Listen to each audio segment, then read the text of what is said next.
শিল্প দুই রকমের। একটা শিল্প হচ্ছে art only for art, art for art sake. আরেকটি হচ্ছে শিল্প ফর দি পিপল। আমরা মনে করি যে এই শিল্পী তার শিল্পীর দ্বারা মানবিক মূল্যবোধ জাগিয়ে তোলেন। আমি একটা কথা প্রায়ই বলি, আমি হিন্দু দেখি, মুসলমান দেখি, খ্রিস্টান দেখি, কিন্তু এখন আর মানুষ দেখি না। আসলে আমাদের এই দেশে মানুষের খুব অভাব। সামাজিক দায়বদ্ধতা, উনি সবসময় বলতেন সমাজের প্রতি শিল্পীদের দায়বদ্ধতা বেশি এবং শিল্পীরা সমাজের জন্য অনেক বেশি কিছু দিতে পারেন, কারণ তারা মুক্ত এবং সমাজকে বেশি কিছু দিতে পারেন, এই বিশ্বাস তার ছিল। এই বিশ্বাস থেকে সে মানুষের জন্য কথা বলেছেন, মানুষের পক্ষে দাঁড়িয়েছেন। আমরা মনে করি একজন শিল্পীর কোনো দেশ নেই, ভারত বাংলাদেশের মাঝে তার কাটা বেড়া রয়েছে। পাখি যেমন তার কাটা অতিক্রম করে চলে যায়, একজন শিল্পী একজন সংস্কৃতি কর্মী। মানুষ অপেক্ষা করছিল যে সুষ্ঠু একটি তদন্ত আমরা দেখতে পাবো, যখন তারা মনে করছে যে এই সুষ্ঠু তদন্তটি তাদের সামনে আসছে না, তখন ব্যাপকভাবে বিক্ষোভ হচ্ছে এই আসামে। মানুষ ফুঁসে উঠেছে। বর্তমান সামাজিক প্রেক্ষাপটে জুবিন গার্গকে নিয়ে সারা বিশ্বে যে তোলপাড়, তাকে হত্যা করা হয়েছে, সঠিক তথ্য উদ্ঘাটন হোক। জুবিন গার্গ একাধারে একজন গায়ক ছিলেন বটে। আমরা এই মুহূর্তে বাংলাদেশের মাটিতে দাঁড়িয়ে, ময়মনসিংহ শহরের প্রাণকেন্দ্র ব্রহ্মপুত্র নদের পাড়ে দাঁড়িয়ে আজকে তাকে নিয়ে কথা বলছি। এটা আসলে ভালোবাসার কারণে কথা বলছি। ভারতের এই যে সাম্প্রদায়িকতা, কুপমণ্ডকতা, সেটার বিপরীতে জুবিন গার্গের কিছু উচ্চারণও আমরা জানি। যেমন তার মৃত্যুর পর যেটা খুব বেশি প্রকাশিত হয়েছে, যে তিনি বলতেন যে তার কোনো ধর্ম নাই, তার কোনো আলাদা বিশ্বাস নাই, তার কোনো ভগবান।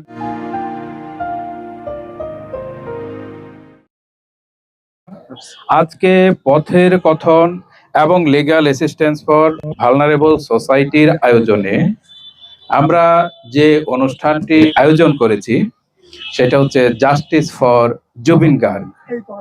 আমরা দেখেছি এই জুবিন গার্গ তিনি আসামের একজন শিল্পী। এই আসামের শিল্পী, তার যে মৃত্যু প্রায় 1 মাস অতিবাহিত হয়ে গিয়েছে, তারপরও এই আসামের দিকে যদি আমরা তাকাই তাহলে দেখব সেখানে এই জুবিন গার্গের যে শিষ্যরা রয়েছে, যে ভক্তরা রয়েছে, যারা তার শ্রোতা, তারা এখন পর্যন্ত আন্দোলন করে চলছে যে তার যে মৃত্যু, সেই মৃত্যুটি কি স্বাভাবিক মৃত্যু নাকি সেটি হত্যাকাণ্ড। কয়েকটি তদন্ত হওয়ার ফলে গণমানুষের ভিতরে সেই আশঙ্কা বেড়েছে। আর যখন মানুষ অপেক্ষা করছিল যে সুষ্ঠু একটি তদন্ত আমরা দেখতে পাবো, যখন তারা মনে করছে যে এই সুষ্ঠু তদন্তটি তাদের সামনে আসছে না, তখন ব্যাপকভাবে বিক্ষোভ হচ্ছে এই আসামে। মানুষ ফুঁসে উঠেছে।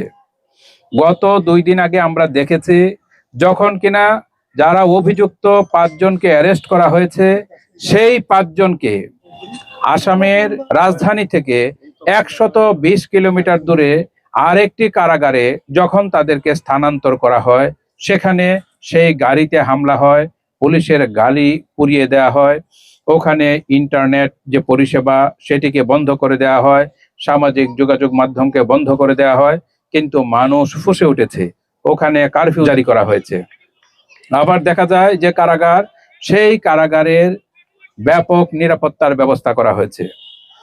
আবার নিন্দা জানাচ্ছেন আসামের যে মুখ্যমন্ত্রী, তিনি নিন্দা জানাচ্ছেন, তিনি বলছেন এই ঘটনা অনাকাঙ্ক্ষিত ঘটনা।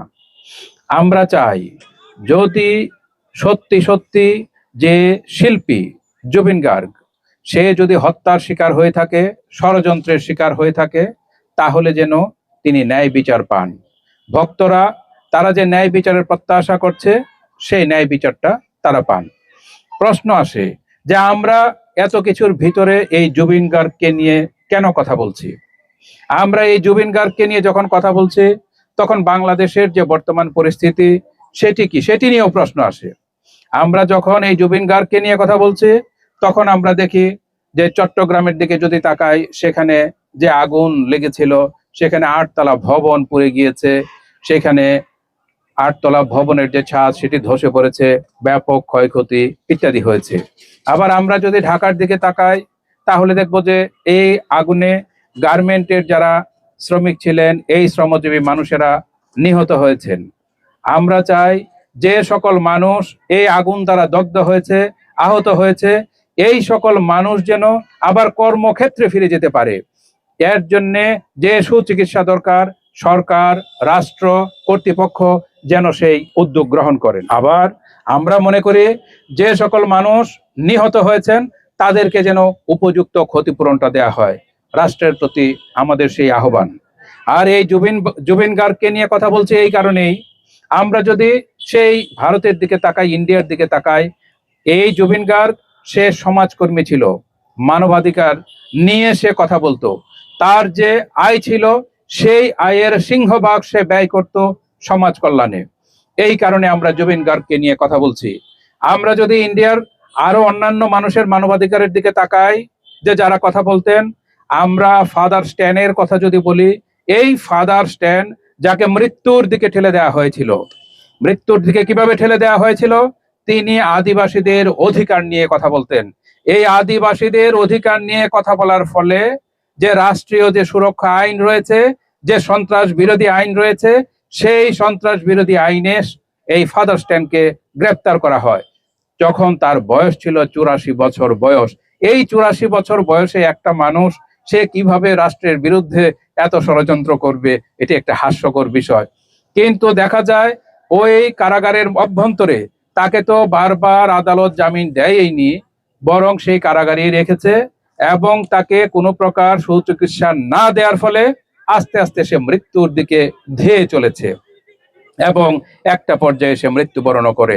আমরা দেখেছি ভারতের আদালতের যে বিচারপতি, তিনিও সেটা নিন্দা জানিয়েছেন এই জন্য যে একজন মানবাধিকার কর্মী তার নিজের বেলায় যে অধিকারটি, আইনি অধিকারটি, সেটি তিনি পেলেন না।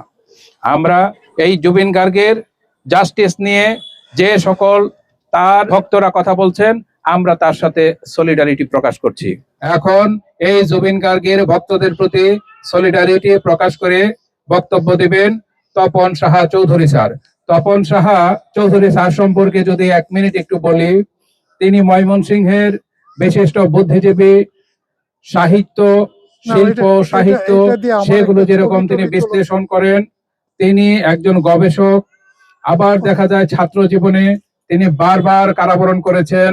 নকশালবাড়ি যে আন্দোলন ছিল, সেই নকশালবাড়ি আন্দোলনের তিনি এখন পর্যন্ত জীবিত মানুষ, যিনি কিনা এই বাংলাদেশের পার্সপেক্টিভে বিভিন্ন সভা সমাবেশে যান, যে বক্তব্য রাখেন, তিনি এখন পর্যন্ত এই সামাজিক কাজে সক্রিয় রয়েছেন। এখন আপনাদের সামনে কথা বলবেন ময়মনসিংহের বিশিষ্ট বুদ্ধিজীবী তপন সাহা চৌধুরী। ধন্যবাদ পথের কথনকে। পথের কথন আজ এমন একটি বিষয় নিয়ে আলোচনা করছেন যেটা অত্যন্ত গুরুত্বপূর্ণ। এটা শুধু একজন শিল্পীর প্রতি শ্রদ্ধা জ্ঞাপন নয়, তারা এই জিনিসটা তুলে ধরেছে যেখানে অত্যাচার, অনাচার, অবিচার, সেখানেই তার বিরুদ্ধে প্রতিবাদ হওয়া উচিত এবং সেই প্রতিবাদে সামিল হওয়া, সোচ্চার হওয়াটা উচিত। তাই তারা সামিল হয়েছে এবং সোচ্চার হয়েছে। তো আমি বলছি, প্রথমেই শুরু করছি এইভাবে, খুব কম কথায় বলবো, রাত হয়ে যাচ্ছে। সেটা হচ্ছেই যে একজন প্রখ্যাত ব্যক্তি, বিশ্বের অন্যতম প্রধান ব্যক্তি, নামটা আমি বলবো না ইচ্ছে করেই, তখন আরেকটা তকমা আমার জুটে যাবে, সে নামটা বলছি না। তিনি বলেছিলেন যে শিল্প 2 রকমের। একটা শিল্প হচ্ছে art only for art, art for art sake. আরেকটি হচ্ছে শিল্প ফর দি পিপল। তো আমরা যারা শিল্পের জন্য, তাদেরকে নিয়ে আমাদের আদৌ কোনো মাথা ব্যথা নেই, তাদেরকে নিয়ে আমাদের কোনো চিন্তাও নেই। আমরা মনে করি যে এই শিল্পী তার শিল্পীর দ্বারা মানবিক মূল্যবোধ জাগিয়ে তোলেন, মানুষের অত্যাচার, উৎপীড়ন, নিপীড়নের বিরুদ্ধে জনগণকে এগিয়ে নিয়ে যান।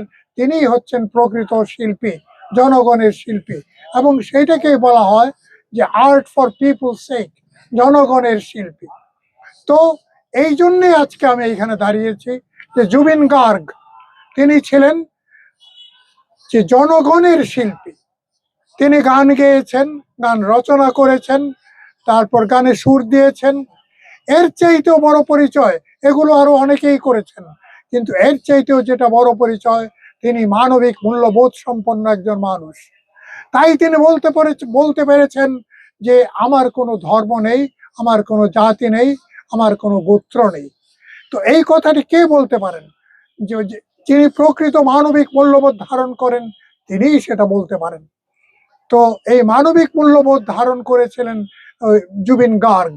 সেই জন্য আমরা এইখানে দাঁড়িয়েছি এবং আমি বলা মাত্রই কিছু বলতে আগ্রহী হয়েছি। আমার এই কথাটা যদি 10 জন লোকেও শুনে, আমি কৃতার্থ, আমি ধন্য হব। কারণ যে আমি মানুষের কাছে মানুষের কথা নিয়ে যেতে পারলাম, এটা হচ্ছে সবচেয়ে বড় কথা। তো যাই হোক, জুবিন গার্গের মৃত্যু কিভাবে হয়েছে এর কি না হয়েছে, একটা তদন্তের নামে প্রহসন চলছে কি চলছে না, ইতিহাসই সেইটা বিচার করবে।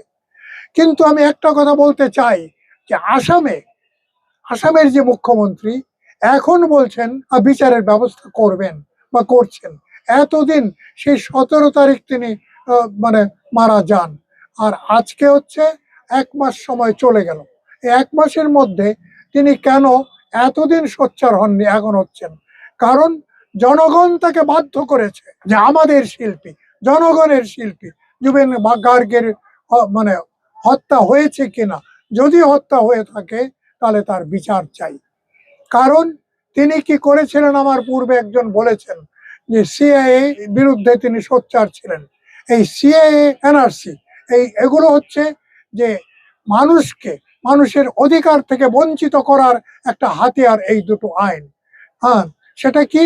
দেখুন, একটা জিনিস, বর্তমান ভারত সরকার বলছে যে আফগানিস্তান থেকে, পাকিস্তান থেকে, বাংলাদেশ থেকে, নেপাল থেকে যদি কোনো অমুসলিম আসে, তাহলে তার বাসস্থান, থাকা খাওয়ার ব্যবস্থা ভারত সরকার করবে।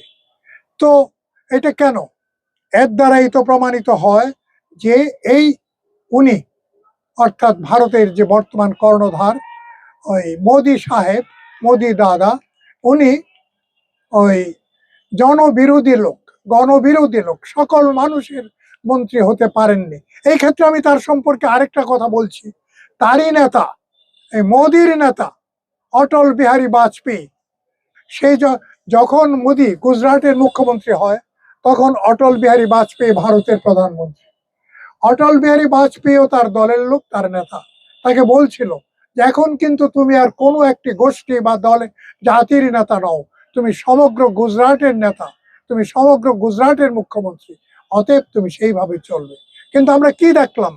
গুজরাটে ভয়ঙ্কর একটি দাঙ্গা সংগঠিত হলো, ইতিহাসের নির্মম হত্যাকাণ্ড, যেটা ওই 46-এর বা 50-এর হত্যাকাণ্ডের পরে এত বড় দাঙ্গার ভারতবর্ষে হয়নি। এটা করেছেন মোদি। তো সেই জন্যে তার প্রতি ধিক্কার জানাতে হয়। এবং তারই দলের লোক হিমন্ত বিশ্ব শর্মা হচ্ছেন বর্তমানে আসামের মুখ্যমন্ত্রী। তিনি তার বিরুদ্ধে যেতে পারেন না। জুবিন গার্গ পরিষ্কার ভাবে বলেছেন, আমি সাম্যে বিশ্বাসী, আমি মানবতায় বিশ্বাসী। যদি সাম্যে বিশ্বাসী হয়, তাহলে তো তিনি কমিউনিস্ট হয়ে গেলেন। তাহলে তার বিচারে তার হত্যাকাণ্ড হয়েছে, এটা নিয়ে তো ওই বিশ্ব শর্মার মাথা ঘামানোর খুব একটা প্রয়োজন নেই। কিন্তু জনগণ তাকে বাধ্য করেছে, এবং সেই জন্যই তিনি বলতে বাধ্য হয়েছে যে আমি বিচারের ব্যবস্থা করছি, তদন্ত চলছে। আমি পথের কথনকে অভিনন্দন জানাই এই কারণে যে যারা অত্যাচার করে তাদের যেমন কোনো জাত নেই, যারা অত্যাচারিত হয় তাদেরও কোনো জাত নেই। জুবিন গার্গের পক্ষে দাঁড়ানো মানে হচ্ছে এর পক্ষে দাঁড়ানো। এই জন্য আমি তাদেরকে ধন্যবাদ দিচ্ছি, স্বাগত জানাচ্ছি। আমাকে যখন যে অবস্থায় ডাকবে, আমি আমার এই 80 বয়সেও আমি আছি, থাকবো নিঃসন্দেহে। যে কোনো জায়গায় অত্যাচার উৎপীড়ন যদি থাকে, আমার সাধ্যানুসারে আমি সেখানে থাকবো। এটা আমার প্রতিজ্ঞা, এটা আমার শপথ। ধন্যবাদ সকলকে।